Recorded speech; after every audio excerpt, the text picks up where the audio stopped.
சொல்லுங்க. Current bill ஜாஸ்தியா வந்திருக்கு சார். ஜாஸ்தியா வந்திருக்குன்னா ஜாஸ்தி அமௌண்ட் கட்டணும்னு வந்திருக்குது. ஜாஸ்தியா யூஸ் பண்ணா ஜாஸ்தியா தான் கட்டணும். ஒரு விளக்க சொல்றேன் இருங்க. இப்ப கொய்யாக்காய் எடுத்து வச்சு விளக்க சொல்ல போறான். கரண்ட் பில்லை பத்தி பேசினா அவன் கொய்யாக்காய் எடுக்கிறான். ஒரு கொய்யாக்கா 5 ரூபாய் குத்து வாங்கினேன்.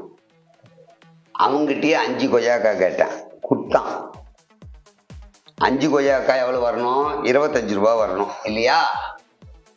ஆனா 5 ஆட்டிங்கன்னா 20 ரூபாய் கொடு போதும்னா. ஏமா என்னம்மா சொல்றாரு அவரு? நிறைய கொய்யாக்காய் வாங்கினா காசை குறைச்சி வாங்குறாங்களாம். நம்ம நிறைய கரண்ட் யூஸ் பண்ணா நிறைய காசு வாங்குறோமா. ஓஹோ, சோக்கான விளக்கமாக்கு தெரியுது. ஹலோ, என்னங்க பேசுறீங்க நீங்க? அப்படிலாம் குறைக்க முடியாது. ஏன் சார், சாதாரண கொய்யாக்காரனே குறைச்சி கொடுக்குறான், நீ கரண்ட்டுக்காரர் கொஞ்சம் குறைக்க மாட்டீங்களா? குறைச்சிதான் கொடுங்க. இவங்களுக்குலாம் எப்படிமா நான் பதில் சொல்றது? அந்த பதில் என்னால சொல்ல முடியல தான் உங்களை கூட்டிட்டு வந்தேன். வீட்டு கரண்ட்டுக்கு இப்படி வாங்குறீங்க, இன்னும் கமர்ஷியல் கரண்ட்டுக்கு எப்படி வாங்குறீங்க நீங்க?